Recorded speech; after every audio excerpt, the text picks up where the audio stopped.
As November approaches, college football often becomes a one-sided conversation in Kansas.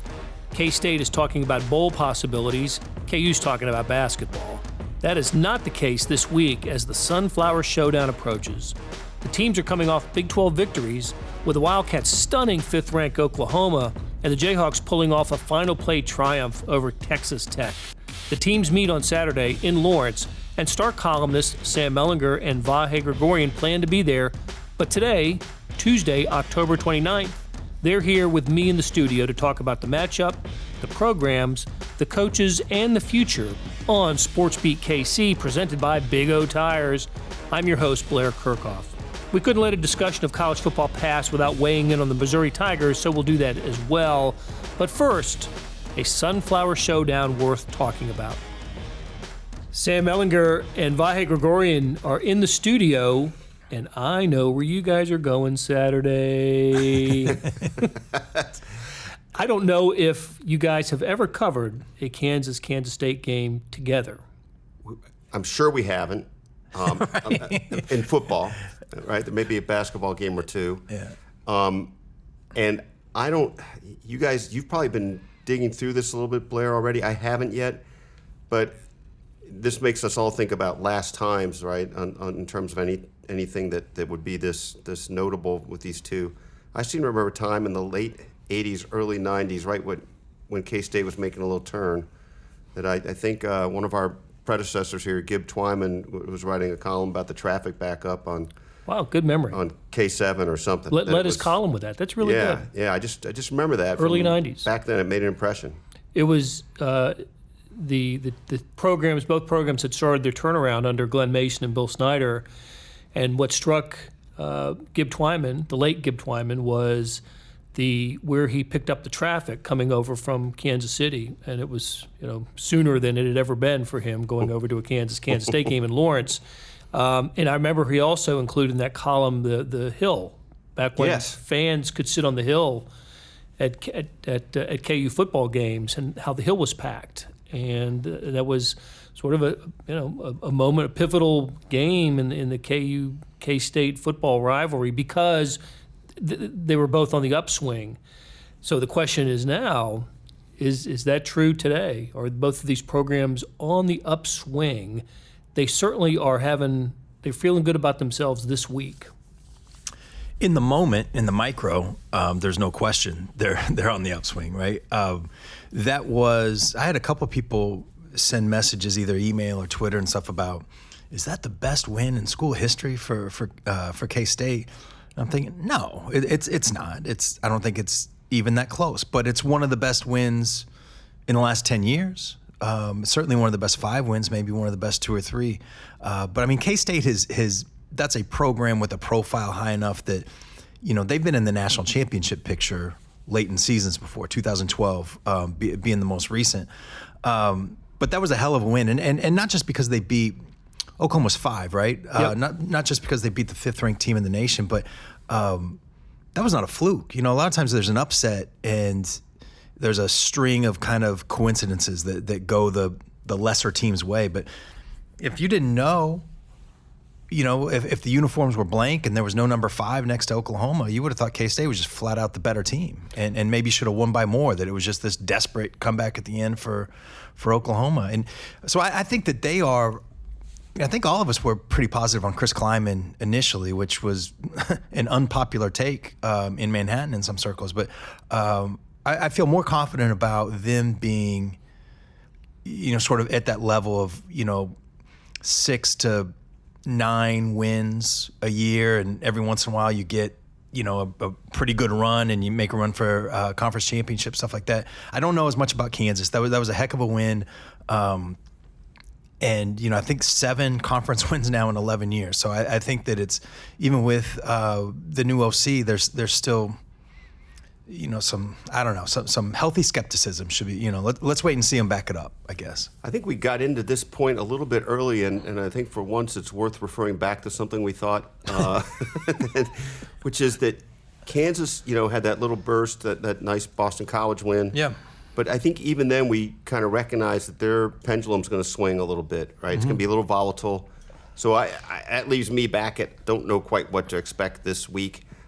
It is interesting though the crazy way that they won that game right after the Texas game that we now have seen. The Big 12 acknowledge could have gone differently for Kansas if the clock had been used properly. Properly applied. Clock error. Applied is the better term. Yes. So, Sam, you said the K-State victory over Oklahoma, which was, 48-41 on Saturday, was not a fluke, and I agree. But it was surprising in this respect. The Wildcats, after beating Mississippi State, pretty impressive win when that happened to end the non-conference portion of the schedule, turned around and lost at Oklahoma State, and then really didn't play well at all in a home loss to Baylor. So Kellis Robinette, who covers the Wildcats for us, and I talked about this. We kind of didn't know what to make of these Wildcats. With a experienced quarterback, and they had some nice pieces on defense, but they weren't getting good wide receiver play. Their running back seemed to not have an identity. It was nice. It was a nice win over TCU the previous week, but I had no idea that this team was capable of doing what it did on Saturday. And that's I give K-State all the credit in the world, but I think maybe in addition, a comment should be maybe Oklahoma wasn't national championship level worthy. Sure. In that loss. Yeah, I think that's accurate. I also think that, look, it was a shocking result because Saturday morning I would have thought there was no way that K-State wins that game. So it was a shocking result, but just, those 60 minutes, and I watched most of that game. I mean, K-State just looked more physical. They looked stronger, which was kind of surprising at the line of scrimmage. I mean, once they got inside the 10, it was just run, touchdown. I mean, there was nothing that Oklahoma could do. Skylar Thompson looked really good, and I think that kid has a lot of talent, and not just a lot of talent, but it seems like he's got, I hate the term, but like the it factor that people talk about with quarterbacks. He's got something about him, and I don't know if it's just because he's a Kansas City kid. I've always kind of rooted for that guy, and it seemed like he wasn't getting a lot of help at times earlier in the season, whether that was coaching, whether that was teammates, whatever. That he wasn't put in the best and context matters incredibly for quarterbacks, and he had that, and really took advantage of 4 rushing touchdowns for goodness sake. I mean, it was just. That was a hell of an impressive. I mean, just the kind of, for a first-year coach, the kind of win that, you pin it up and you talk about that on the recruiting trail. It helps with boosters. It helps with fan confidence. I mean, it's just a really enormous moment for them. It reminds me, and I really don't bring this up to pick on Bill Snyder, but it reminds me that there was a disconnect with Snyder and Skylar Thompson, and I think we can say that Skylar Thompson was likely to leave if Bill Snyder had stayed. I'd have to look that back up. We do know that Skylar Thompson has talked about how much better he feels about the his situation. Yeah, that's a more disciplined way to put it, and probably more accurate. But bottom line is, it's sort of a little microcosm of what impact Chris Kleiman's had on the program, and kind of the energy he's brought, and maybe just the clear vision. You come into something with not a blank slate, but an open mind, and I think that can be part of a rejuvenation too. I don't remember the last time Kansas State had a win quite like this. You went back to 2012 when they were undefeated, like 10-0, and beating Oklahoma along the way. And Oklahoma, I think, was a top 10 program. And in Norman. That year. Yeah. So that might have been the last win like this. I think we're right about that. And I don't know if it really. It's probably one of those things that you're better off going with your sense of by feel than by any rote numbers. But I guess it was 2006. Last time was a top 5 team, right? Beating Texas at home. Right. In Manhattan. Go ahead, Sam. Well, I have this right in front of me, so let me just the top 15 wins in the last 10 years before Saturday. At number 6, Oklahoma in 2012. At number 11, Oklahoma in 2014. Texas Tech at home in 2012. Baylor at home in 2011. In the last 10 years, those are the top 15 wins. So, which speaks to my point that Bill Snyder had a great run. Both of them, right? The Bill Snyder 1 and Bill Snyder 2 were great runs. But there wasn't a moment like in the second go around. There wasn't a moment like Saturday, and I don't want to suggest that he was now incapable of winning a game like that. Right. But he didn't win a game like that. Not quite like this. Not the students rush the field celebration type of victory over a top 5 opponent. And there were opportunities to they played teams that were in the top 5, top 10. It didn't happen. So that's what makes the outcome so remarkable to me is Kansas State did this not with a 10-0 team that's playing for the college football playoff spot or back in the day a BCS spot. They did this in a season in which they've already lost at home to Baylor, at Oklahoma State. Baylor looks really good. We don't jury's still out on Baylor. Baylor could be an undefeated team at the end of the year, but that's. I don't know. I think that really hats off to Chris Kleiman and the job he's done. And he's, he saw some problems, a couple of weeks ago, and he got them fixed. He fixed the problems, and they turned around and beat a really good Oklahoma team. You reminded me of something. I think it brings all this together a little bit. It's a statistic I wouldn't have known if Kellis Robinette, our K-State writer, hadn't brought it up. But so they scored 48 points in that game. They scored a total of 49 in their 3 previous Big 12 games. So there was an adjustment at some point. And I think even if they hadn't won this game, I think we might feel like we learned something a little bit about K-State, right? Even if they played really well and lost, because I thought that was the ceiling on this game. They might play well and lose, but I think you see something here about. It's a dangerous term to use because I used it about Barry Odom and his team recently, but a sense of connection between the coach and the team that makes you feel like, okay, they can adjust on the fly. 3-0, he knew they weren't going to be able to rest on laurels after they won at Mississippi State, and then they lose a couple. I bring all this up to say it'll be really interesting test of that to see how dialed in and prepared to play they are this week. They ought to be quite dialed in for many reasons, but we haven't seen that yet out of them, right? Can they sustain a little streak too? Well, we're going to talk about KU's big adjustment here in a moment, but I wanted to, before we kind of wrap up the K-State part of this conversation, we've all covered sports long enough to appreciate the scene at the end of maybe the celebration when Gene Taylor, the Kansas State athletic director, gave Kleiman a big hug after the game, and they both felt great about the victory, and it was sort of a very much in the moment feeling. But I think for Gene Taylor, a moment like that is also a little bit of vindication too. That totally. He made the right move. You've talked about that as we opened up, Sam. That there was it wasn't the hire wasn't 100% approval rating, right? Right. There were some skeptics out there. Yeah, and I mean, just superficially, and that's all any criticism or praise of a hire is, right? It's almost all just superficial. You can see where that was coming from. It looks not like a lazy hire, but like just the expected, the easy, the familiar, I guess, for Gene Taylor.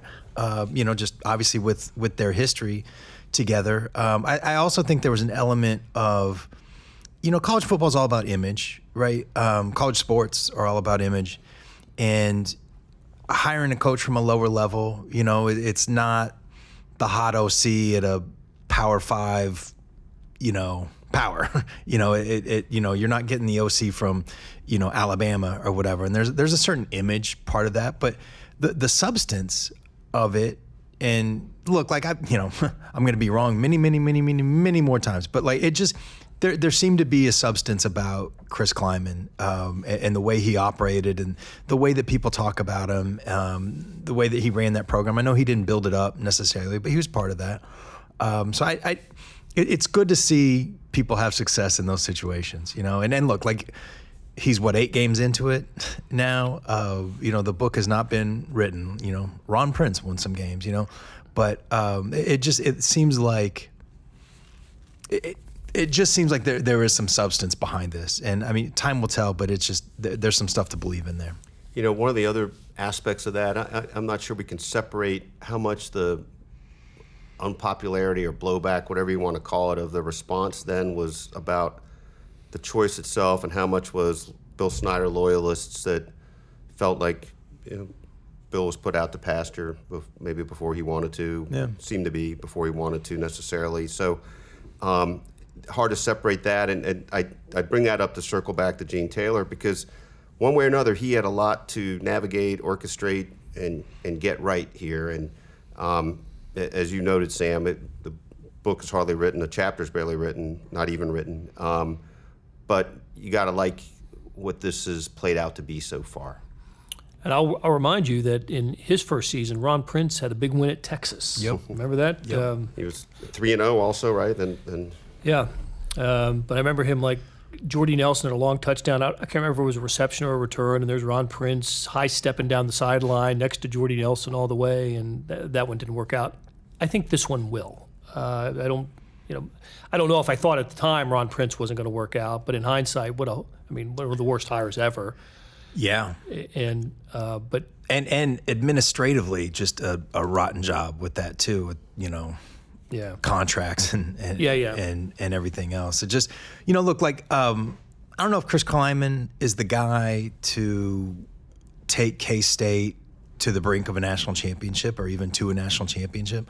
That's a big ask for anybody at a program that's not, Alabama, Oklahoma, Texas, a small handful. But it just sure seems like there's a little bit of certainty, or just a solid foundation, I guess is the best way to put it. I was thinking when he was hired, and as the season was, after he was hired and go through the media days and all that, and then the season unfolds, my thought was, okay, this guy has only coached in games where he was always the superior team. Yeah. And what's going to happen when he lines up against someone that is not superior to him? That's a great point. And the early returns were, hey, Mississippi State, look, he schemed and figured out a way to beat a team on the road. And then Oklahoma and Oklahoma State and Baylor beat him. Maybe not so much. But to do what he did to have a game plan in which he had an 18-point lead on Oklahoma, had to hang on for dear life, but 18 against Oklahoma, pretty darn impressive. Yep. All right, hey, we're going to take a break. And when we come back, Sam and Vahe and I will talk about the other side, the home side of the Sunflower Showdown on Saturday.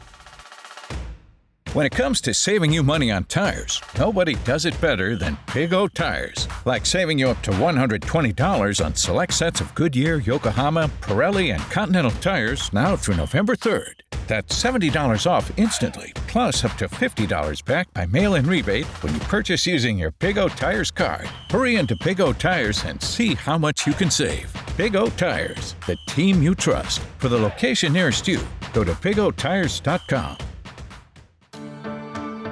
Hey, it's Blair. Hey, we have a special subscription offer for SportsBeat KC listeners, unlimited digital access to the Kansas City Star's award-winning sports coverage. Sign up now for 1 year of Sports Pass for access to all the sports news, features, and columns we have to offer. And it's only $30. That's a 40% savings off our regular rate. For your convenience, your subscription will automatically renew after the initial term at $50 unless you tell us to cancel. A lot of subscription services won't tell you that. They'll just sneak it on there. We just told you. Your subscription helps support the sports coverage of kansascity.com and the Kansas City Star. Please visit kansascity.com/SportsBeatKC offer to get this special offer. And as always, thanks for listening. Vahe, Gregorian, and Sam Mellinger are back with me, Blair Kerkhoff. And Vahe astutely noted right after we went into the break that the Kansas State lead over Oklahoma was not 18 or 17, whatever I said. It was indeed 25? It got up to 25? Yeah. 48-23. Yeah. And the Wildcats really did have to hang on at the end. I know. That was, that onside kick was a masterpiece that Oklahoma pulled off. And that's certainly something we'll hear about, I imagine, this week. The Oklahoma player who kind of got pushed into the ball that allowed it to carry him down the field where Oklahoma recovered it but was disallowed because of an illegal touching. Well, what's interesting about that call, by the way, and you've probably thought this through, is so what is actually then the proper call? Because if he's pushed into it, it doesn't mean it shouldn't override the fact that he still touched it early, right? Well, I think if he didn't touch it on his own, then it's free ball. It's free ball. If an opposing player pushes you into the ball, I think that creates the free ball. So you don't get it wouldn't be there's no penalty involved. Not it's a penalty. I just think this is why it happened. Play it as it lies, I think, at that point. So it's such a weird situation because the exact rule, I think it has to be like an intentional push. I think I read that. Maybe it's true or not. But I don't think he was intentionally pushed by the K-State. Yeah, I don't think he was either. There was I think definitely contact. Just contact, right? Yeah. There was definitely contact. And it was also weird, I'm just watching it right now, but the camera angle, you can't physically see the ball hit the Oklahoma player. You know that it did just because of the way it carried. physics that we all live in the world. But it was just a really strange situation. I think that a lot of Oklahoma fans are just up in arms about this, and I don't see it like that. When it happened live, I thought, how did that ball shoot so fast? Yeah. Change direction and shoot so fast down there. I didn't see it hit a player. Yeah. But when they slowed it down, you could see. I thought it hit a helmet or something. It took off that hard and fast. Yeah. But I did like the English that the kicker had. He put a lot of spin on the ball. Yeah. I thought, wow, that's how you do an onside kick. Well, it's funny because I feel like we've been in situations talking about the lack of success, the impossibility of success on an onside kick, and I remember seeing that and thinking, that's the first one I've seen work in a long time, at least live. All right, so when we were talking about the Wildcats, we mentioned adjustments that Coach Kleiman, Chris Kleiman had made. No team has adjusted more than Kansas this season with the firing of the offensive coordinator and elevation of the staff of Brett Dearman, who apparently... I just want to say Diarmon, as we've discussed before. Sorry, go ahead. Mike Diarmon is going to burn your house down now for that implication. Yep. That was last week's conversation. Anyway, he was given a lot of credit for what happened at Boston College in that game, the third game that Kansas played this year. Was it the second game? I can't remember. Second, because then was it third? Third? Yeah, they played. They Indiana State, and then they got pinata'd. Right. Yes, right, and then they went to BC. Okay, and then that's right, but it wasn't until the Texas game that with Brett Dearman, with his analytics and everything he brings to offensive football, got charge of the offense. They had an extra week to prepare for Texas, and they go down to Austin and put 48 on Texas, lose the game. And as you mentioned, Vahe, earlier, KU certainly would like to have a correctly operating clock at the end of that one to see what might have happened. Although, look, that Texas kicker is fantastic. Yeah. Dicker, the kicker. The guy's, he's really, he would have, I think I can make a 60-yarder. Yeah, it would have probably worked out anyway, right? So, but you'd like to know. Yeah. But anyway, look, we were talking earlier today about when the last time KU and K-State met coming off of victories, and you think, man, it's got to be forever. It really was only just 3 years ago. In 2016, Kansas beat Texas, and then that was in the second to last game of the season, at the end of the season playing K-State, and K-State was coming off a win too. So it hasn't been that long. However, I can't remember the last time Kansas went into a rivalry game, or really any game, feeling as upbeat about itself as it does right now. And look, it's, Les Miles, we were all, jury was out on him as well. Splash hire, he was out of work. Certainly had the relationship with Jeff Long, and I kind of think that Jeff Long got the job at KU because he had Les Miles perhaps kind of lined up.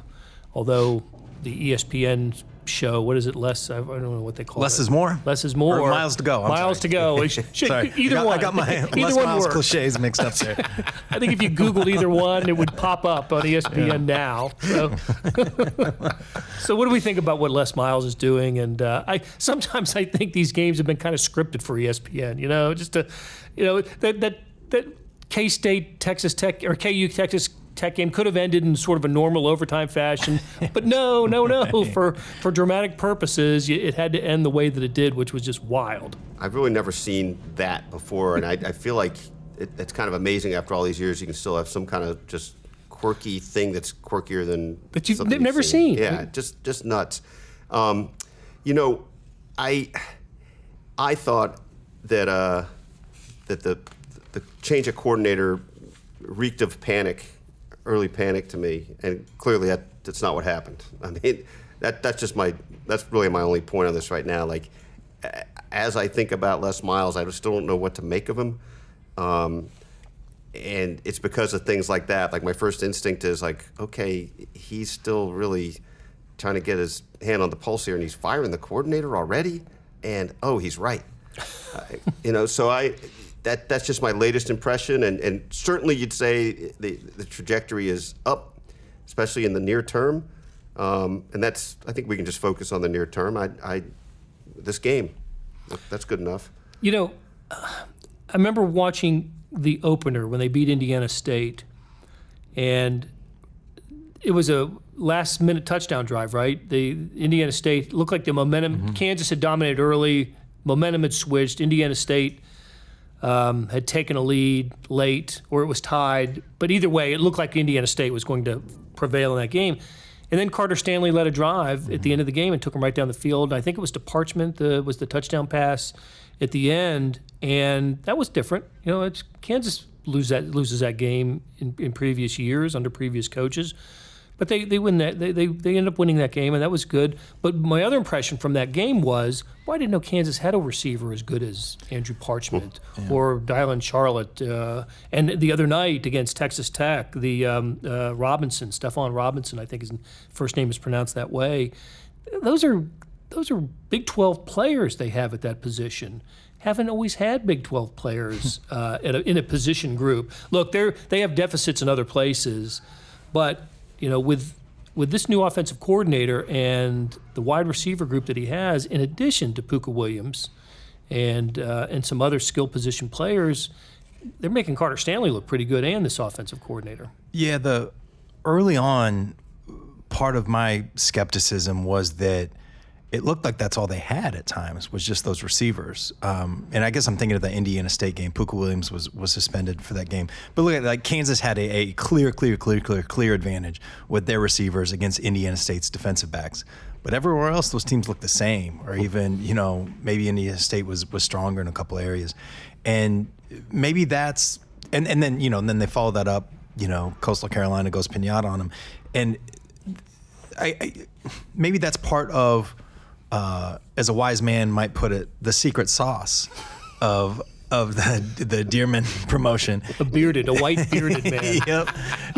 Is that, here comes the OC who's able to better take advantage of that.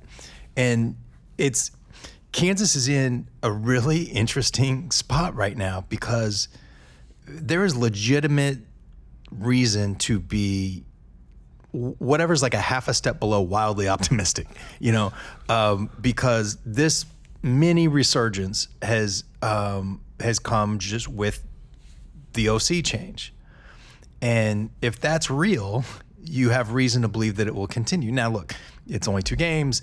There's going to be an adjustment to the adjustment, kind of phase. Again, like Blair, you just said, like there's still some deficits in some other spots, the budgets and recruiting and, everything else. But they're in a hell of an interesting spot to be playing the team. My stance has always been, I still believe this, that there's not enough room in the state of Kansas. There's not enough money. There's not enough recruits to sustain simultaneous successful programs right now. I will take the under on that. And this is sort of the rabbit that KU is chasing is the other, the in-state program.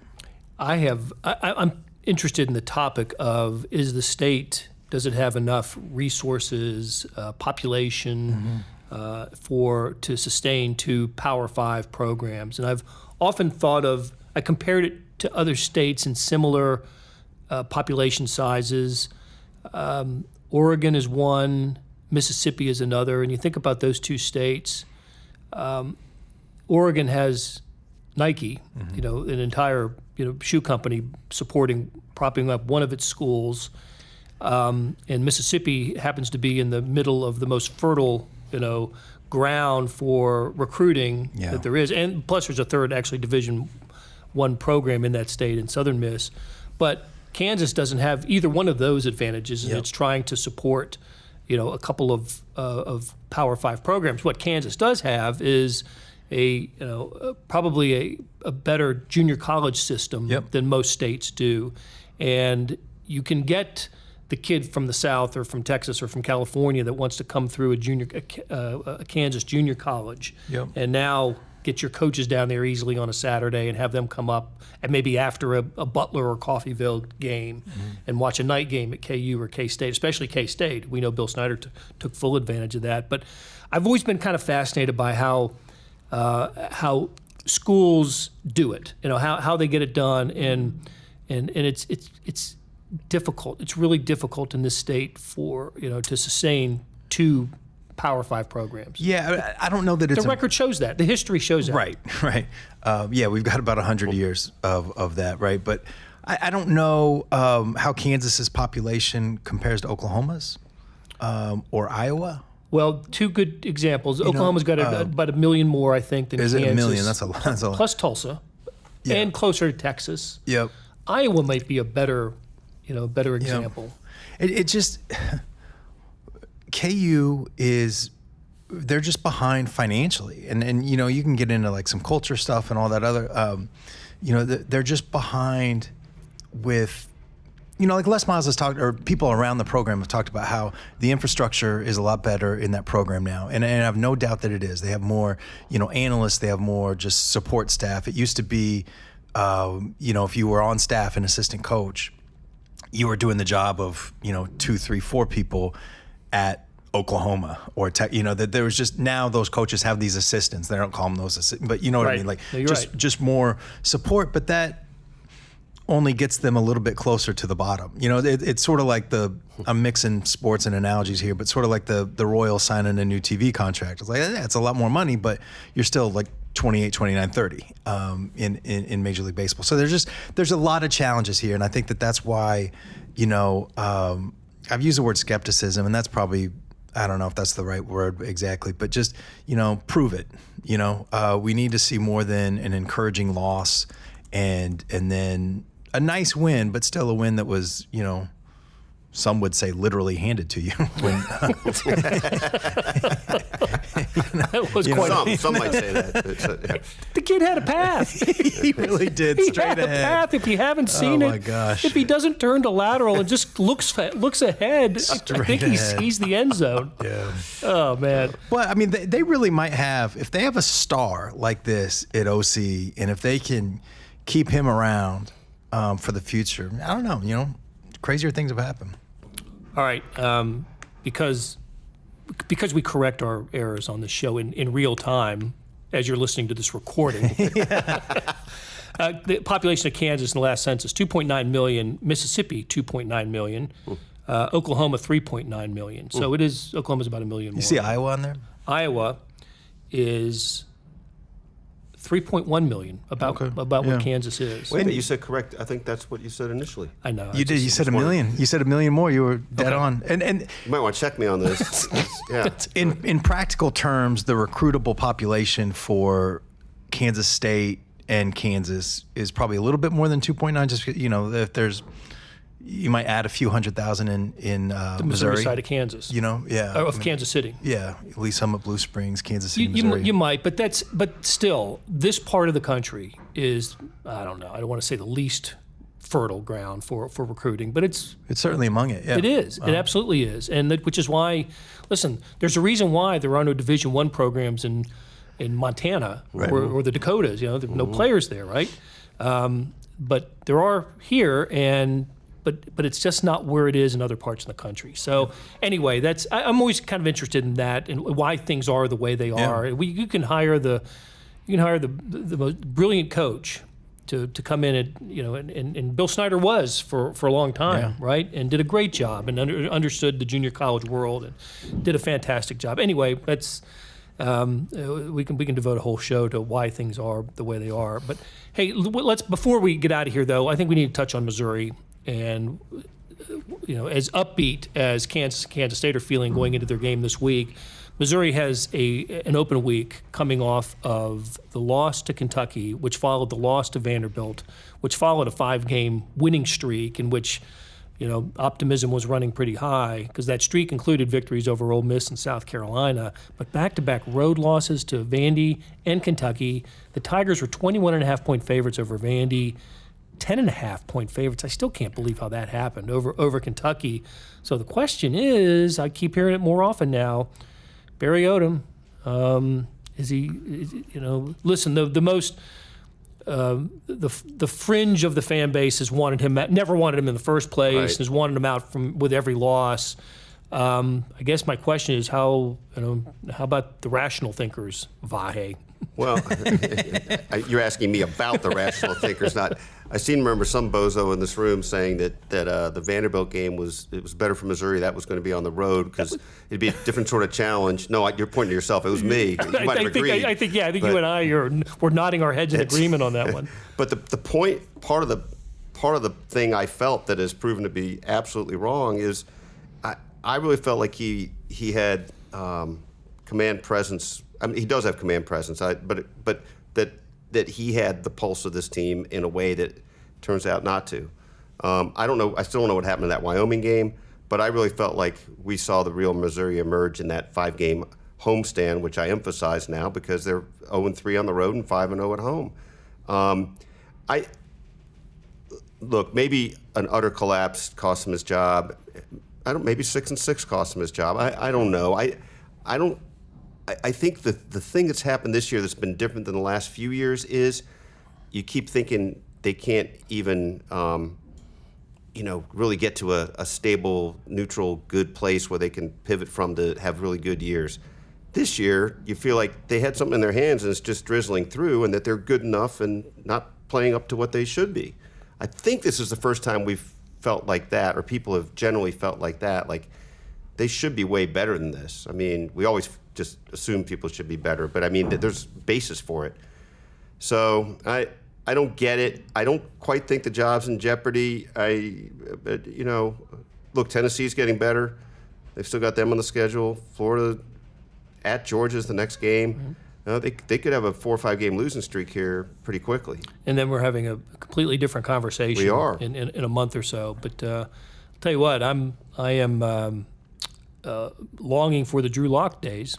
That was they were competitive. They weren't losing as double-digit favorites when Drew Lock was the quarterback. Well, and just one last thing.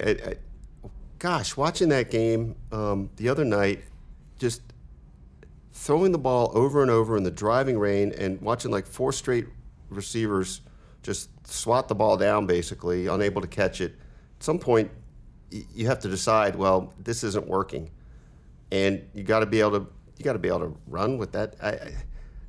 Kentucky's just only going to run, and runs right through them with the quarterback, and so the wide receiver who became turned quarterback. So I don't know. That was really discouraging to watch, and certainly Kelly Bryant looked, even before he aggravated the hamstring or hurt it, he just looked like not the guy we thought he was. Right. All right, you guys. Sam Mellinger, Vahe Gregorian. Have fun in Lawrence, where the Wildcats are 6.5-point favorites. I think they cover. What do you guys think, real quick? Now that I've put 3 seconds of thought into this number, that's right. I'll probably go with the Cats. That would be my gut. Yeah. Boy, they look so good. So good on Saturday. So, all right, guys. Thanks a lot. Thanks, Blair.